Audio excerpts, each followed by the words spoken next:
I hope you guys can see me. I wanted to do a really quick addendum to the last guest assistance card video that I did, the special needs video. One of the things that I forgot, and I can't believe I forgot to mention it to you, and I realized it only after I shut the camera off and was uploading it to YouTube.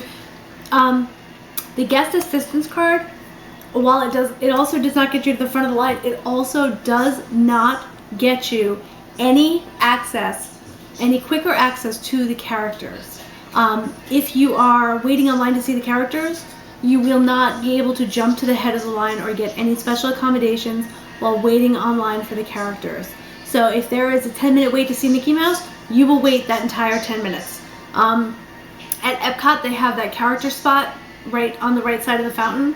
As you go into interventions, if you're going towards Soarin' and towards the land and towards Nemo, you'll see Epcot character spot. There's usually a very long line because you have Goofy, Donald, Pluto, Mickey, Minnie, Daisy. Yeah, I think that's it. So there's usually a very big line. You will not get any special accommodations. You will have to wait at the back of the line and wait your turn just like everybody else. So please do know that it does not work for characters. And as I said before, I'm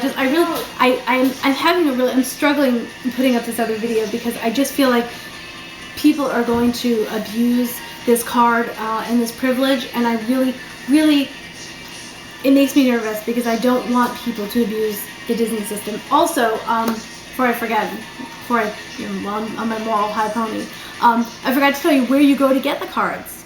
You have to go to, in Magic Kingdom, you go to City Hall, you go to any guest relations. You go to any guest relations at any one of the parks. There's a guest relations at every single park, and every single park can give you the card. They all have them. They all have the appropriate stamps. They all have. And the other thing I wanted to talk about while I'm speaking about special needs is I need to mention something that I saw in the park a couple trips ago that kind of really made my stomach turn. I am very much a goody girl, believe it or not. I am a rule follower. I am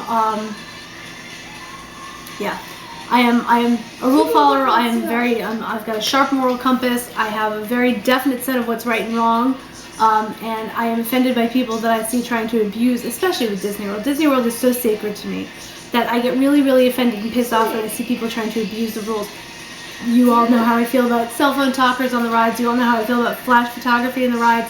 One of the other things that I've seen done on more than one occasion, and every time I see it, it makes me so crazy mad, is parents that rather than rent a stroller, because a stroller is expensive, they will go and they will rent a wheelchair for their child for the day, because wheelchairs get special accommodations on the rides. There is a special wheelchair entrance for the rider and the rider's family. I don't know much about it because I've never been to Disney World with a wheelchair or an EVC, but I do know that I've seen them jump to the head of the line, jump to a different line, jump to wherever it is. They seem to get on the ride a little bit quicker than the rest of us. And I've seen parents abuse this over and over again. And you know what? It's not cool, because ultimately it's gonna come back to you. So just do me a favor, please listen to your inner Jiminy Cricket, like I said before, and just be a rule follower in Disney World, because it's such a sacred, important place to me. I would hate to be giving you guys this information only to have you all turn around and abuse it on me. I would hope that none of you are like that. As I said in my last video, I hope that nobody that watches my videos or listens to my vlogs or follows me is that kind of person, and I don't think any of you are.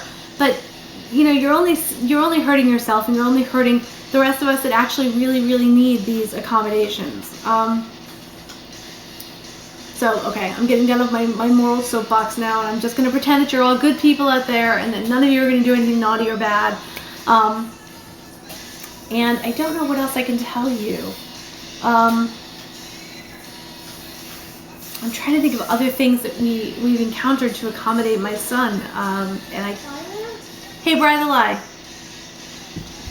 can you think of anything else special that Disney World does for you? Or anything else nice that Disney World does for you? Lie. What else do they do for you that's nice? Restaurants. What do they do at the restaurants? Give you food. What's your favorite restaurant? Since we're on the topic of restaurants, totally changing it up a little. Tony's. Tony's? Really? Why? Because they serve pizza. Dude, they serve pizza at every restaurant.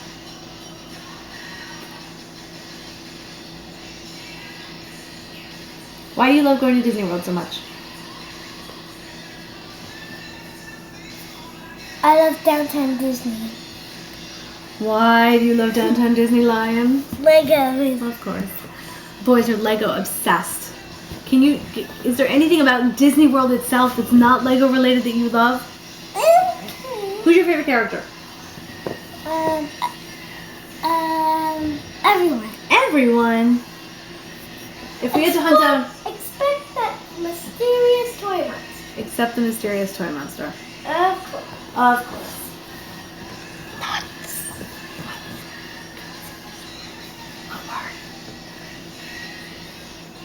Oh, he's the mysterious toy monster? Okay, I'm not allowed to tell you the mysterious toy monster. So apparently we have a natural fear of this character. That's actually a really, really, really good thing for me to bring up. Thank you, Lion. Okay, I guess I'm doing another vlog. I meant for this to be just a very short addendum to the other one, but here it is. It's turning into another vlog. Characters. If you have very little kids or special needs children, or for years, Lion's first trip was, he was about a year. And up until last year, the characters absolutely petrified him. We couldn't go near them. When he saw one, he would try to crawl back up into my womb, literally. Like, he would sit in my lap and shake. And of course, after a few trips, I understood that this was the way it was going to be, and we weren't going to get any character shots, and that was that, whatever. But the first time, it actually surprised me. The characters are big. They're big, they're animated, they want to hug you, they want to interact with you. They can be scary. I know that not to you and I they're scary, but to a little person or a special needs person, they can be scary. So one of the things that I've learned to do is to tell the cast member, the handler, you know, he's a special needs kid, he's on the autism spectrum. Can you tell Donald? Can you tell Goofy? Can you tell Mickey? And they absolutely will go and let the character know that there is, you know, somebody with special needs online, and they need to be handled a little bit differently. Some kids don't like to be touched, some kids don't like to be, you know. So the characters will absolutely interact a little bit differently. So yes, absolutely tell all of your cast members, any cast member that you interact with, any cast member that you see that this is a special needs child. I have a shirt that I made up for Lion that says, I am not a brat, I have an autism spectrum disorder called PDD-NOS, go ask my mommy what it means. I also have another one that says child with autism, and on the back it says please be patient. So I found that it's helpful to let people know what they're seeing, let people know what they're dealing with. Not all the cast members know how to deal with special needs kids, but a lot of them do. They're all very patient, all very kind. But that also applies to little people. To little people, sometimes the characters can be very, very overwhelming. When Baloo goes down to hug you, he's got huge furry arms and he's hugging you and he can envelop you, and it can be scary, it can be overwhelming. So please don't force your child into a photograph that they don't want to be a part of. It doesn't do anybody any good. Patience is the key. I knew with Lion that with patience and time, he may or he may not ever like the characters, and now he's the biggest character fan there is. We always do breakfast at the Crystal Palace, and he's the first one up hugging Tigger and Pooh and Eeyore. And again, I'm going off on another tangent now because that's how I do. But I guess one of the things that I haven't ever really discussed in my videos is that a lot of us go into these trips with expectations of what they should be. That Disney is such a magical place, it's such an awesome place, it is so full of amazing opportunities for awesome family memories and for photographs and for just good times, that we go into these trips with incredibly high expectations. And when those expectations aren't met 100% of the time, a lot of us grown-ups have meltdowns, or we feel betrayed or disappointed. Please don't let yourself feel that way about a Disney trip. You need to kind of, like I said, like I've told you in the past, you need to pack your patience, you need to pack your kindness, you need to pack your sense of humor. All these things are absolutely critical to any trip in Disney World. The one that we have coming up in the heat, I know that I need to pack an extra package of pixie dust for us, especially for my husband, who gets very cranky and very bear-like in the heat.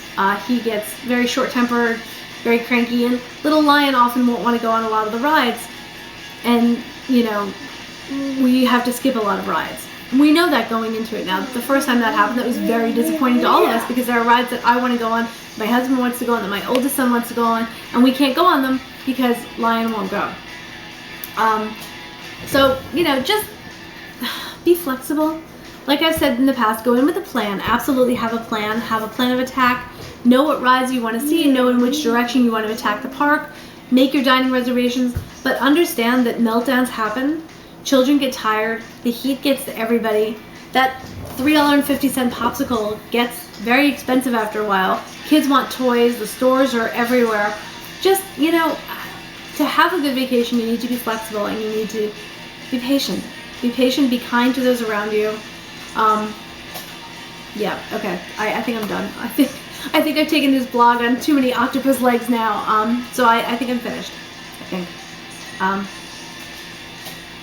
Yeah, I'm finished. I can't think of anything else. So anyway, when you're going to Disney World, pack your sense of humor, pack your patience, pack your kindness. Remember, the characters are large and fuzzy, and oftentimes they do not elicit the same reaction that you thought you'd get from your kids. And don't force them into a photograph or, whatever. And yes, special needs are the guest assistance card does not work with character signings or photographs. Don't rent a wheelchair in place of a stroller. And I think that's it this time. That's it. Peace out, my peeps.